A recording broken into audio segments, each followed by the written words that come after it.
1, 2, 3, come on!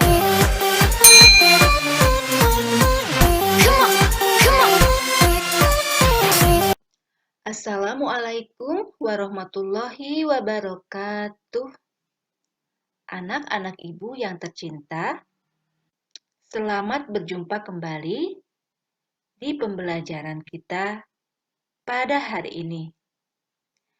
Sekarang kita memasuki tema 6, subtema 3 di pembelajaran 3 dan 4. Bagaimana kabarnya hari ini? Mudah-mudahan Ananda semua beserta orang tua selalu ada dalam keadaan sehat walafiat. Amin ya Allah ya Rabbal Alamin.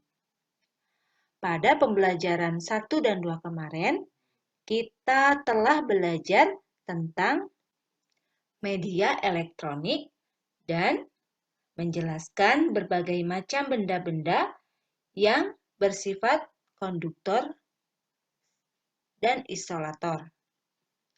Adapun pada hari ini kita akan belajar tentang kegiatan ekonomi masyarakat, sosial, serta budaya, membuat ringkasan teks eksplanasi, dan menjelaskan berbagai akibat adanya perilaku yang tidak bertanggung jawab di dalam masyarakat.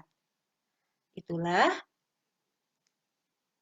materi yang akan kita pelajari pada hari ini. Baiklah, untuk mengawali pembelajaran kita hari ini, mari kita bersama-sama mengucapkan basmalah. Bismillahirrahmanirrahim. Anak-anakku, mari kita perhatikan gambar di layar. Kira-kira kegiatan apa sajakah yang ada pada gambar tersebut? Apa tujuannya? Dan bagaimana pengaruh kegiatan tersebut terhadap pembangunan ekonomi, sosial, dan budaya masyarakat setempat? Untuk mempertahankan warisan budaya Nusantara, warga masyarakat masih banyak yang melaksanakan berbagai macam tradisi. Yang salah satunya adalah mengembangkan seni batik dan seni ukir. Nah, itulah salah satu peran masyarakat terhadap lingkungan sosial budayanya. Sedangkan peran masyarakat dalam bidang ekonomi, salah satunya adalah mereka yang berada di wilayah dataran rendah, yaitu dengan bermata pencaharian sebagai nelayan dan penanam padi. Dataran rendah ini terletak di antara ketinggian 0 sampai 200 meter di atas permukaan laut. Dataran rendah juga dikenal dengan istilah aluvial, yaitu salah satu jenis tanah yang berasal dari endapan aliran sungai. Tanah ini sangat subur dan baik untuk bercocok tanam dan memiliki area yang relatif datar, sehingga kondisi ini membuat perpindahan masyarakat serta pengangkutan barang dan jasa menjadi lebih mudah. Nah, kemudahan tersebut membuat dataran rendah berkembang menjadi pusat kegiatan masyarakat. Salah satunya yaitu tadi ya, pembangunan pada bidang ekonomi seperti menanam padi dan menangkap ikan ya. Sedangkan peran aktivitas masyarakat dalam bidang ekonomi di dataran tinggi biasanya cocok untuk lahan perkebunan dan peternakan. Nah, kedua kegiatan tersebut dapat dilakukan secara individu atau kelompok. Interaksi manusia dengan lingkungan di bidang ekonomi ini dipengaruhi oleh beragamnya mata pencaharian masyarakat di Indonesia. Nah, perbedaan ini juga bisa disebabkan oleh sumber daya alam yang terdapat di sekitarnya. Nah, untuk lebih memahami tentang peran masyarakat terhadap lingkungan sosial budaya, silakan Ananda baca di buku paketnya halaman 156 dengan judul Peran Masyarakat terhadap Lingkungan Sosial Budaya. Nah, setelah Ananda baca, Ananda bisa membuat ringkasan ya. Ini merupakan sebuah teks eksplanasi. Jadi nanti kalian bisa membuat sebuah ringkasan teks eksplanasi. Nah, apa itu yang disebut dengan ringkasan? Nah, ringkasan adalah intisari dari suatu teks yang terdiri atas pokok pikiran setiap paragrafnya. Adapun langkah-langkah dalam membuat ringkasan adalah yang pertama, bacalah teks dengan seksama. Yang kedua, identifikasi pokok pikiran dari setiap paragrafnya. Yang ketiga, tuliskan pokok pikiran yang kamu temukan dengan menggunakan bahasa sendiri, dengan menggunakan bahasa yang baik dan benar. Yang keempat, kemudian rangkailah kalimat-kalimat pokok pikiran tersebut menjadi sebuah paragraf yang padu dan mudah dipahami. Nah, kemudian yang terakhir, periksa kembali kata-kata yang belum sesuai dengan kosakata baku dan ejaan yang sesuai dengan kaidah yang baik dan benar. Nah, itulah langkah-langkah bagaimana kita meringkas sebuah teks eksplanasi. Anak-anakku, peran ekonomi, sosial, dan budaya di masyarakat memang sangat besar sekali manfaatnya untuk kehidupan masyarakat Indonesia. Akan tetapi, bukan berarti terlepas dari permasalahan-permasalahan sosial yang ada di sekitar kita.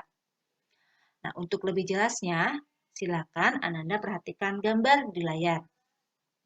Masyarakat hendaknya selalu berusaha untuk menciptakan lingkungan yang aman, nyaman, dan bersih. Hal itu dilakukan agar semua masyarakat mendapatkan haknya secara utuh. Nah, untuk menerima hak itu secara utuh, maka seluruh elemen, baik itu pemerintah maupun warga masyarakat, harus terlibat di dalam usaha menjaga lingkungan agar tetap bersih. Contohnya, secara bergiliran, warga masyarakat memelihara kebersihan lingkungan masing-masing.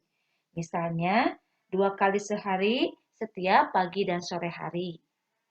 Karena apabila tugas dan kewajiban tersebut tidak dilaksanakan secara tanggung jawab, maka akan timbul berbagai permasalahan sosial di sekitar kita. Adapun jenis-jenis permasalahan sosial yang terjadi di lingkungan masyarakat adalah yang pertama sampah ya. Nah, salah satu kebiasaan tidak terpuji adalah membuang sampah sembarangan. Contohnya membuang bungkus permen dan makanan di ruang kelas, di halaman sekolah, atau di dekat sekolah. Warga membuang sampah dapur di parit, di saluran air atau sungai, sampah pasar, sampah toko, dan sampah kantor yang banyak berserakan di jalan raya.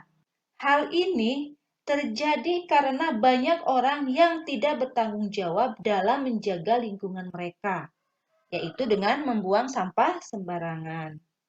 Nah, sampah yang bertebaran di sekolah akan mengurangi keindahan sekolah karena tidak sedap dipandang dan mengganggu kegiatan belajar mengajar. Kenyamanan pun berkurang saat belajar di kelas. Nah, sampah yang berserakan di jalan raya mengakibatkan jalan tampak sempit. Jalan menjadi kotor dan licin. Arus lalu lintas kendaraan pun menjadi tidak lancar dan membahayakan para pengguna jalan. Nah, hal ini mempengaruhi kenyamanan dan keamanan para pengguna jalan tersebut. Masalah yang kedua adalah kali atau sungai yang kotor. Kali atau sungai ini kadang-kadang dijadikan sebagai tempat pembuangan sampah bagi warga masyarakat. Pabrik-pabrik atau industri-industri juga banyak yang membuang limbah ke kali tanpa diolah terlebih dulu. Selain itu, banyak juga orang yang mendirikan bangunan di bantaran kali. Nah, semua itu membuat kali menjadi kotor dan daya tampungnya berkurang. Akibatnya, pada musim penghujan, air kali meluap, menggenangi daerah sekitar, sawah-sawah, dan pemukiman penduduk. Nah, yang ketiga adalah bangunan liar. Nah, bangunan liar ini sering kita jumpai berada di atas saluran air, di trotoar, di taman-taman kota, dan di kolong-kolong jalan layang. Pada umumnya, bangunan liar ini berupa bangunan sementara yang didirikan di tempat yang tidak seharusnya. Nah, hal ini akan menyebabkan masalah kesehatan dan kebersihan lingkungan yang menimbulkan ketidaknyamanan masyarakat pada umumnya. Dan yang terakhir adalah kemacetan lalu lintas. Nah, kemacetan lalu lintas ini sering terjadi pada saat jam berangkat sekolah atau jam berangkat kerja. Salah satu penyebabnya adalah karena banyak pengguna jalan yang tidak melakukan kewajibannya untuk menaati aturan lalu lintas. Hal tersebut dapat menimbulkan ketidakamanan dan ketidaknyamanan para pengguna jalan dan masyarakat